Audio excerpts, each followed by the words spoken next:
ആറന്മുളയിലെ UDF സ്ഥാനാർത്ഥി അബിൻ വർക്കിയുടെ തിരഞ്ഞെടുപ്പ് പ്രചരണത്തിന് ഒപ്പം നിൽക്കാൻ വേണ്ടി കണ്ണൂരിൽ നിന്ന് KSU പ്രവർത്തകർ ഇവിടേക്ക് വന്നിട്ടുണ്ട്. കണ്ണൂരിലെ KSU പ്രവർത്തകർ എന്ന് പറയുമ്പോൾ ഈ അടുത്ത കാലത്ത് ആരോഗ്യമന്ത്രി വീണ ജോർജിനെ കണ്ണൂരിൽ വെച്ച് കരിങ്കൊടി കാണിച്ച് ആ പ്രതിഷേധവുമായി ബന്ധപ്പെട്ടുകൊണ്ട് വധശ്രമ കേസിൽ ജയിലിൽ പോവുകയും പിന്നീട് ജാമ്യത്തിലിറങ്ങുകയൊക്കെ ചെയ്ത അതിലടക്കമുള്ള KSU പ്രവർത്തകരാണ്.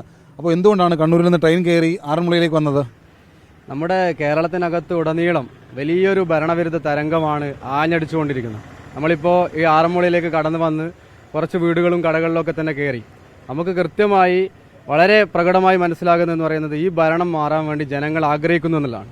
പ്രത്യേകിച്ച് ആറന്മുളയിലേക്ക് എന്തുകൊണ്ട് കടന്നു വന്നു എന്ന് ചോദിച്ചാൽ പ്രത്യേകിച്ച് നമ്മുടെ അടുത്തൊരാളാണ് അബിൻ വർക്കി, നമ്മുടെ UDFന്റെ സ്ഥാനാർത്ഥി. എന്തായാലും അദ്ദേഹം നിയമസഭയിൽ ഉണ്ടാവേണ്ടത് എന്ന് പറയുന്നത് നമ്മുടെ കാലഘട്ടത്തിന്റെ ഒരു അനിവാര്യത കൂടിയാണ്. അത് മാത്രമാണോ അബിൻ വർക്കിക്ക് വേണ്ടി പ്രചരണം നടത്താൻ വേണ്ടി മാത്രം ആറന്മുളയിലേക്ക് വന്നു എന്നുള്ളതാണ് വിശ്വസിക്കേണ്ടത്? അല്ല, തീർച്ചയായിട്ടും നമ്മൾ ശരിക്കും പറഞ്ഞാൽ നമ്മൾ 5 പേര്, അതായത് ആരോഗ്യമന്ത്രിക്കെതിരെ കരിങ്കൊടി കാണിച്ചു എന്നതിൻ്റെ പേരിൽ 16 ദിവസം ജയിലിൽ കിടന്ന ആളുകളാണ്. മുബാസ് ഉണ്ട്, അക്ഷയ് ഉണ്ട്, യാസീനുണ്ട്, അതുപോലെ തന്നെ ഇത്തരം ആളുകളൊക്കെ ഉണ്ട്. അപ്പോൾ അവരൊക്കെ എന്ന് വെച്ച് കഴിഞ്ഞാൽ 16 ദിവസം ജയിലിൽ കിടന്ന് എന്തിനു വേണ്ടിയാന്നുള്ളൊരു ചോദ്യമുണ്ട്. കേവലം കരിങ്കൊടി കാണിക്കുക എന്ന് പറയുന്നത് നമ്മുടെ നാടിനകത്ത് സ്വാഭാവികമായ ഒരു പ്രതിഷേധ പരിപാടിയാണ്. പക്ഷെ അതിനെ വധശ്രമം എന്ന് പറഞ്ഞിട്ട് ഒരു മന്ത്രിയെ കൊല്ലാൻ ശ്രമിച്ചു എന്നതിൻ്റെ ഉൾപ്പെടെയുള്ള വകുപ്പുകൾ ചേർത്തുകൊണ്ട് ജയിലിലാക്കുക എന്ന് പറയുന്നത് വലിയൊരു ഫാസിസമാണ്. അപ്പോൾ അത് ഇപ്പോൾ മന്ത്രി ഇപ്പോഴും പറയുന്നത് കോടതിയിൽ ആ കേസ് ഇപ്പോഴും നിലനിൽക്കുകയാണ്. പക്ഷേ നിങ്ങൾ വന്നത് LDF ക്യാമ്പിന് അനുകൂലമാകും, മന്ത്രിയെ കരിങ്കൊടി കാണിച്ചത് അല്ലെങ്കിൽ കയ്യേറ്റം ചെയ്യാൻ ശ്രമിച്ചത് അത് നിങ്ങളാണ്, ഇവിടുത്തെ ജനങ്ങൾ മനസ്സിലാക്കുമെന്നാണ് വീണ ജോർജ് പറയുന്നത്. അല്ല, ഈ ദൃശ്യങ്ങളിൽ നിന്നും വളരെ വ്യക്തമായ കാര്യമല്ലേ, നമ്മൾ എവിടെ കരിങ്കൊടി കാണിച്ചു, നമ്മൾ എവിടെ ആയുധം ഉപയോഗിച്ചു, നമ്മൾ തെളിവെടുപ്പിന് കൊണ്ടുപോയി. എന്തിന് തെളിവെടുപ്പ് കൊണ്ടുപോയി? ആയുധങ്ങളുണ്ടോ എന്ന് പരിശോധിക്കുക. അവർ ആയുധങ്ങളും കിട്ടിയിട്ടില്ല. അവിടെ സംഭവ സ്ഥലത്തുണ്ടായിരുന്ന ടൗൺ SI ഉൾപ്പെടെയുള്ള ആളുകൾ നമ്മുടെ ജാമ്യത്തിന്റെ കിട്ടിയ ആ വിധിപ്പകർപ്പിൽ കൃത്യമായി പറയുന്നുണ്ട് ഒരു ആയുധങ്ങൾ ഉപയോഗിച്ചിട്ടില്ല എന്ന് പറഞ്ഞു. അവർ പറയുന്നു വലിയ മാരകമായ പരിക്കുകൾ പറ്റിയെന്ന് പറയുന്നു. പരിക്കുകൾ പറ്റിയെന്ന് പറയുമ്പോൾ മെഡിക്കൽ റിപ്പോർട്ടിനകത്ത് കൃത്യമായി അവർ പറയുന്നു ഒരു വലിയ രീതിയിലുള്ള ഒരു പരിക്കുകളും ഉണ്ടായിട്ടില്ല എന്ന് അവിടുത്തെ മെഡിക്കൽ റിപ്പോർട്ടുകൾ തന്നെ പറയുന്നു. അത് കാര്യം. അപ്പോൾ എന്തായാലും ഇവിടെ വന്നിട്ട് ആറന്മുളയുടെ പൾസ് മനസ്സിലാക്കിയോ? എങ്ങനെയാ നിങ്ങൾ അബിൻ വർക്കിയാണെങ്കിൽ പ്രചരണം നടത്തുമ്പോൾ വീണ ജോർജിനെ കുറിച്ചുകൂടി പറഞ്ഞു കൊടുക്കുന്നുണ്ടോ ആളുകൾക്ക്? വീണ ജോർജിനെ കുറിച്ച് പറഞ്ഞു കൊടുക്കേണ്ട ആവശ്യമില്ല. കാരണം അബിൻ വർക്കി എന്താണ്, വീണ ജോർജ് എന്താണ് എന്നുള്ളത് ആറന്മുള ജനങ്ങൾ മനസ്സിലാക്കിയിട്ടുണ്ട് എന്നുള്ളതാണ് ഞങ്ങൾ ഈ വന്ന സമയത്ത് മനസ്സിലാക്കാൻ വേണ്ടി സാധിച്ചിട്ടുള്ള കാര്യം. ജോർജിന്റെ നാടാണ് ആറന്മുള.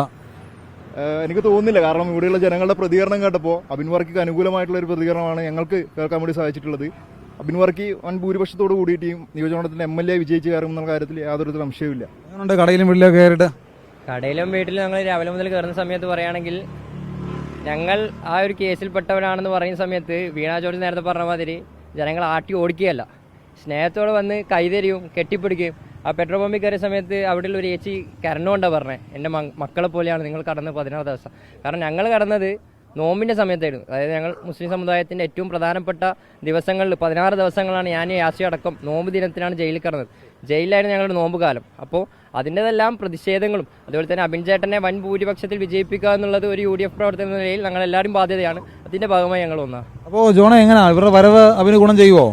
തീർച്ചയായും ഗുണം ചെയ്യും. കാരണം ആറന്മുളയിലെ ജനങ്ങൾ ആദ്യമേ തന്നെ അബിൻ ചേട്ടനെ വിജയിപ്പിക്കാൻ, ശ്രീ അബിൻ വർക്കിയെ വിജയിപ്പിക്കാൻ തയ്യാറെടുത്ത് കഴിഞ്ഞിരിക്കുകയാണ്. അപ്പോൾ ഇവരുടെ വരവ് കൂടുതൽ കൂടി വീണ ജോർജിന്റെ പൊയ്മുഖത്തെ ജനങ്ങൾക്ക് മുന്നിലേക്ക് എത്തിക്കാൻ കൂടുതൽ സഹായമാകുന്ന കാര്യത്തിൽ ഒരു തർക്കവുമില്ല. അപ്പോൾ എന്തായാലും കണ്ണൂരിൽ നിന്ന് KSU പ്രവർത്തകർ ഇവിടെ വന്നത് അബിൻ വർക്കിയുടെ തെരഞ്ഞെടുപ്പ് പ്രചരണത്തിന് വേണ്ടിയാണ്. ഇവിടെ വന്ന് ഇവിടെ നാടിൻ്റെ പൾസ് മനസ്സിലാക്കിയത് വീണ ജോർജ് വിരുദ്ധ തരംഗം ഇവിടെ ഉണ്ട് എന്നുള്ളതാണ് KSU പ്രവർത്തകർ പറയുന്നത്. പക്ഷേ എന്തായാലും ഇവരിവിടെ വന്നതൊന്നും തൻ്റെ വിജയത്തെ ബാധിക്കില്ല എന്നൊക്കെ വീണ ജോർജ് നേരത്തെ പറഞ്ഞിരുന്നു. എന്തായാലും അബിൻ വർക്കിക്ക് വേണ്ടി മണ്ഡലത്തിലുടനീളം പ്രചരണം നടത്താനാണ് KSU പ്രവർത്തകരുടെ തീരുമാനം. സഞ്ജയ് ഇക്ബാലിനൊപ്പം ഷിജോ കുര്യൻ, 24.